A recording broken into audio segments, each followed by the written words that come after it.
ओम शांति। 14 मई 2026। मीठे बच्चे, जैसे बाबा प्यार का सागर है, उनके जैसा प्यार दुनिया में कोई कर नहीं सकता।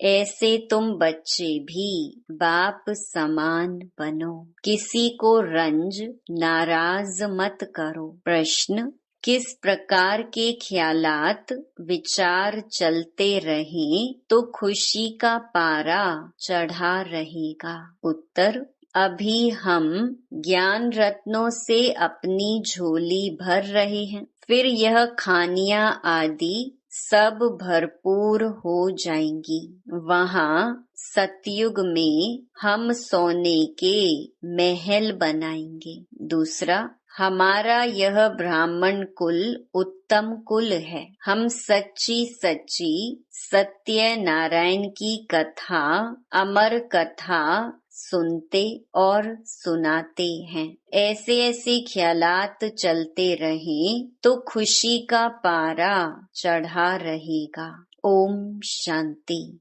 बच्चे बाप की याद में बैठे हैं। यह श्रीमत अर्थात श्रेष्ठ ते श्रेष्ठ मत मिलती है।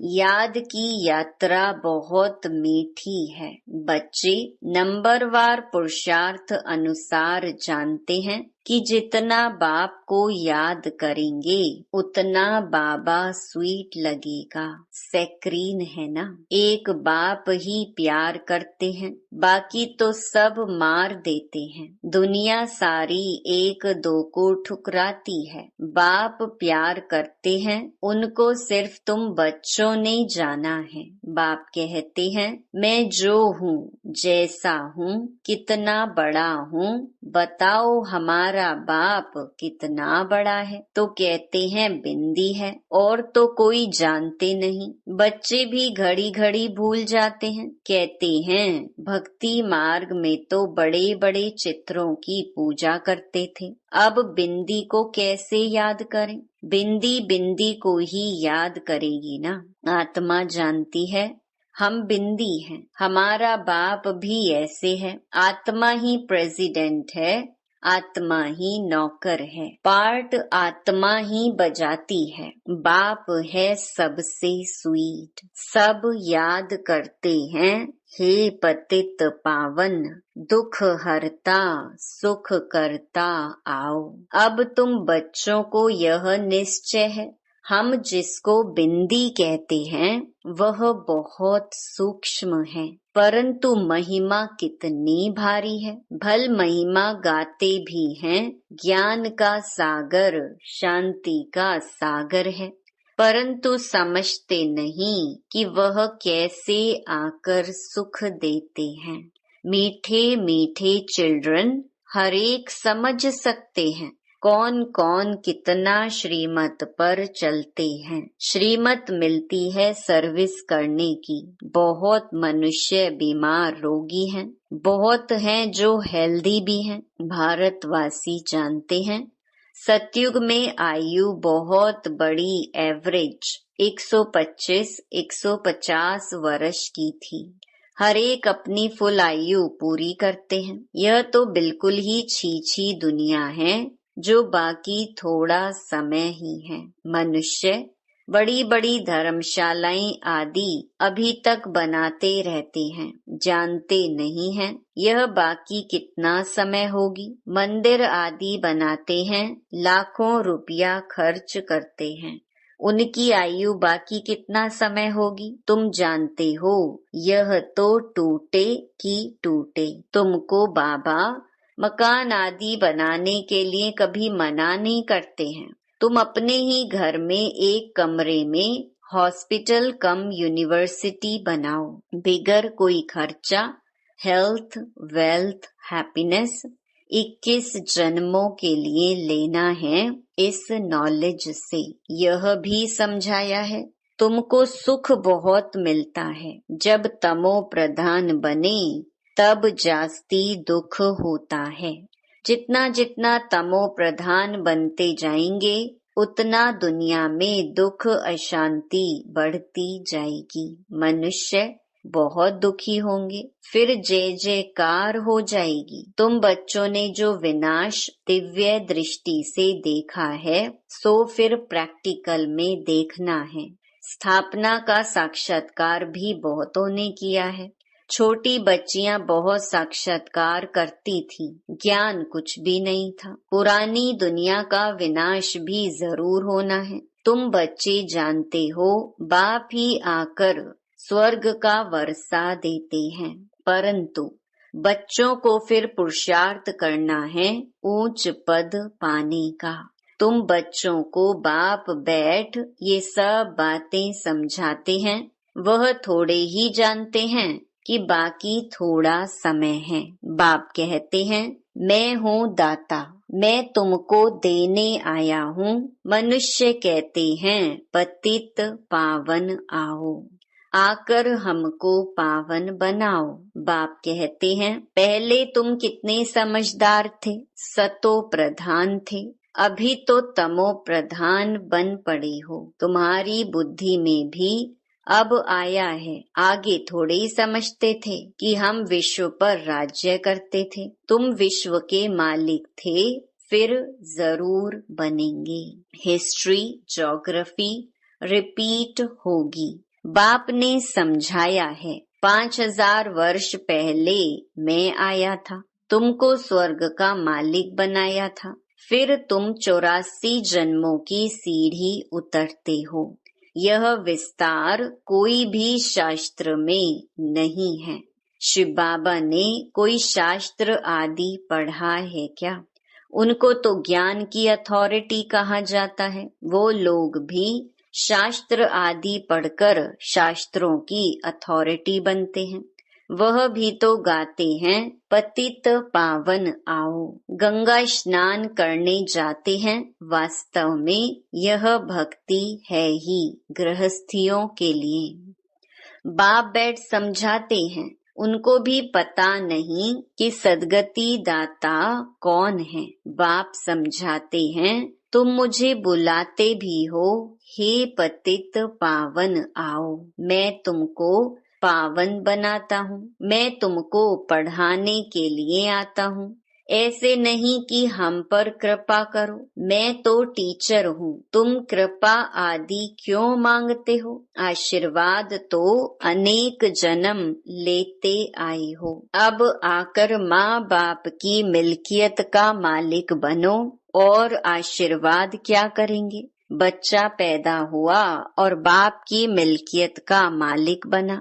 लौकिक बाप को कहते हैं कि कृपा करो, यहाँ तो कृपा की बात नहीं है, सिर्फ बाप को याद करना है। यह भी किसको पता नहीं है कि बाबा बिंदु है। अभी तुमको बाप ने बताया है, सभी कहते भी हैं परम पिता परमात्मा, गॉड फादर, सुप्रीम सोल। तो परम आत्मा ठहरे ना, वह है सुप्रीम, बाकी सब आत्माएं है ना। सुप्रीम बाप आकर आप समान बनाते हैं और कुछ नहीं है। कोई की बुद्धि में होगा क्या कि बेहद का बाप जो स्वर्ग का रचयिता है, वह आकर स्वर्ग का मालिक बनाते हैं। तुम अभी जानते हो, श्री कृष्ण के हाथ में स्वर्ग का गोला है। गर्भ से बच्चा बाहर निकलता है, तब से आयु शुरू होती है। श्री कृष्ण तो पूरे 84 जन्म लेते हैं। गर्भ से बाहर आया, उस दिन से 84 जन्म गिनेंगे। लक्ष्मी नारायण को तो बड़ा होने में 30-35 वर्ष लगे ना, तो वह 30-35 वर्ष 5000 से कम करना पड़े। शिव बाबा का तो गिनती नहीं कर सकते। शिव बाबा कब आए टाइम दे नहीं सकते। शुरू से साक्षात्कार होते थे। मुसलमान लोग भी बगीचा आदि देखते थे। यह नौदा भक्ति तो कोई ने नहीं की। घर बैठे आपे ही ध्यान में जाते रहते थे। वह तो कितनी नौदा भक्ति करते हैं। अभी बाप बैठ सम्मुख समझाते हैं, बाबा दूर देश से आया है, यह बच्चे जानते हैं, इसमें प्रवेश कर हमको पढ़ाते हैं, लेकिन फिर बाहर जाने से नशा कम हो जाता है। याद रहे तो खुशी का पारा भी चढ़ा रहे और कर्मातीत अवस्था हो जाए, परंतु उसमें टाइम चाहिए। अब देखो, श्री कृष्ण की आत्मा को अंतिम जन्म में फुल ज्ञान है, फिर गर्भ से बाहर निकलेंगे, पाई का भी ज्ञान नहीं होगा। बाप आकर समझाते हैं, श्री कृष्ण ने कोई मुरली बजाई नहीं, वह तो ज्ञान जानते ही नहीं, लक्ष्मी नारायण ही नहीं जानते, तो फिर ऋषि मुनि सन्यासी आदि कैसे जानेंगे। विश्व के मालिक लक्ष्मी नारायण ने ही नहीं जाना, तो फिर यह सन्यासी लोग कैसे जानेंगे। कहते हैं, श्री कृष्ण सागर में पीपल के पत्ते पर आया, यह किया, यह सब कहानियां हैं जो बैठ लिखी हैं। कहते हैं नदी में पैर डाला तो वह नीचे चली गई। विचार करो, मनुष्य क्या क्या बातें बना सकते हैं। अब बाप समझाते हैं, कोई भी उल्टी सुल्टी बातों पर कभी विश्वास नहीं करना।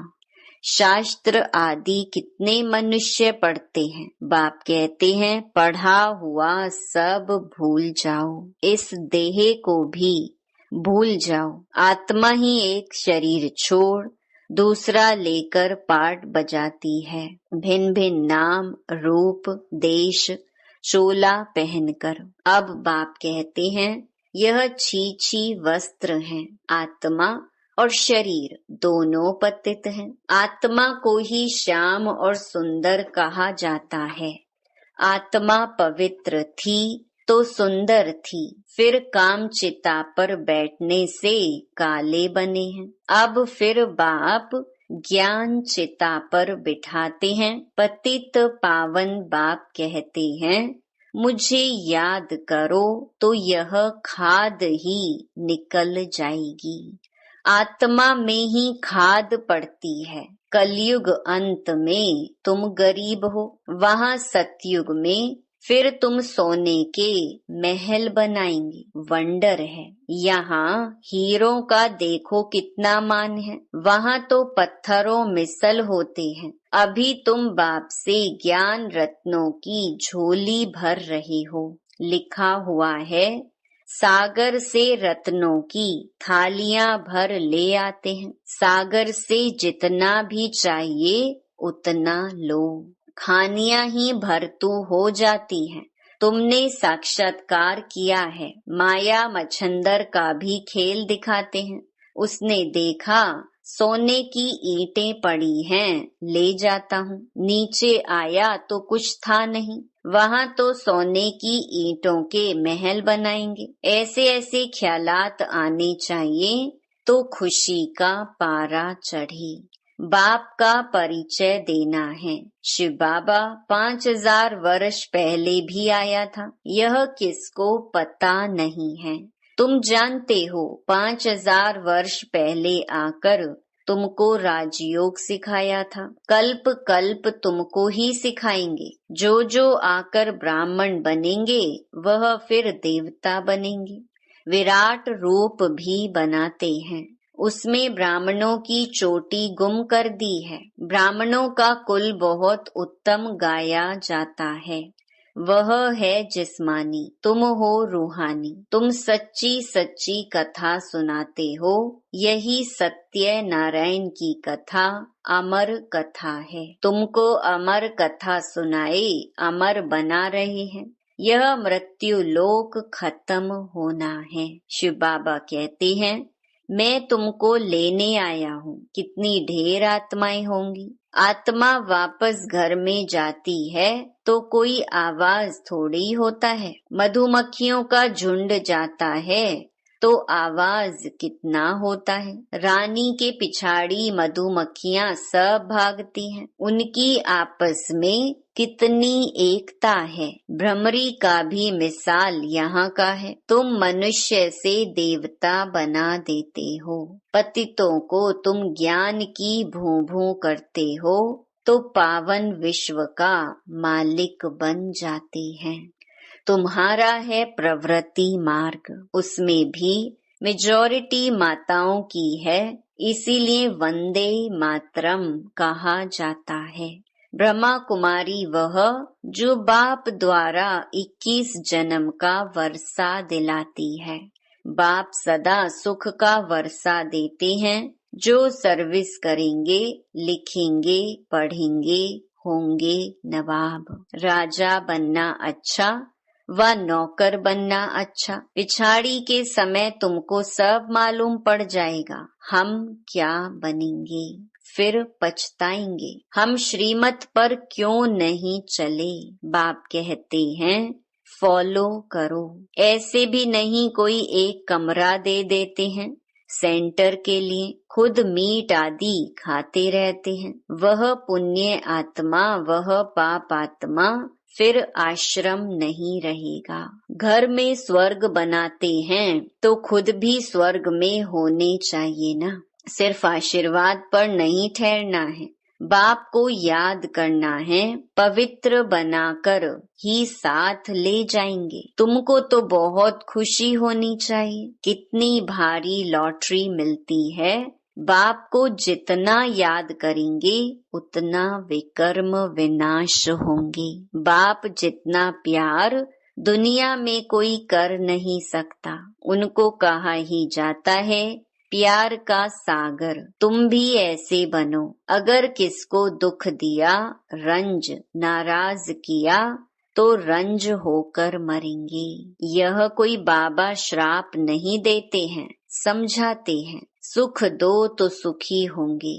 सबको प्यार करो। बाबा भी प्यार का सागर है। अच्छा, मीठे मीठे सिकी लधे बच्चों प्रति माता पिता बाप दादा का याद प्यार और गुड मॉर्निंग। रूहानी बाप की रूहानी बच्चों को नमस्ते। धारणा के लिए मुख्य सार। पहला, किसी भी उल्टी सुल्टी बात पर विश्वास नहीं करना है। जो भी उल्टा पढ़ा है उसे भूल अशरीरी बनने का अभ्यास करना है। दूसरा, सिर्फ आशीर्वाद पर नहीं चलना है, स्वयं को पवित्र बनाना है। बाप को हर कदम में फॉलो करना है। किसी को भी दुख नहीं देना है, नाराज नहीं करना है। वरदान, सच्ची लगन के आधार पर और संग तोड़ एक संग जोड़ने वाले संपूर्ण वफादार भव। संपूर्ण वफादार उन्हें कहा जाता है जिनके संकल्प व स्वप्न में भी सिवाय बाप के और बाप के कर्तव्य व बाप की महिमा के, बाप के ज्ञान के और कुछ भी दिखाई ना दे। एक बाप, दूसरा ना कोई। बुद्धि की लगन सदा एक संग रहे तो अनेक संग का रंग लग नहीं सकता। इसीलिए पहला वायदा है और संग तोड़ एक संग जोड़। इस वायदे को निभाना अर्थात संपूर्ण वफादार बनना। स्लोगन, सत्यता की स्वस्थिति परिस्थितियों में भी संपूर्ण बना देगी। ये अव्यक्त इशारे सदा अचल अडोल एकरस स्थिति का अनुभव करो। हम ऊंचते ऊंच बाप के बच्चे हैं, यह याद रहने से एकरस अवस्था रहेगी। जब एक से संबंध रहता है तब अवस्था भी एकरस रहती है। अगर और कहाँ संबंध की रग जाती है तो एकरस अवस्था नहीं रहेगी। तो एकरस अवस्था बनाने के लिए सिवाय एक के और कुछ भी देखते हुए ना देखो। अच्छा, ओम शांति।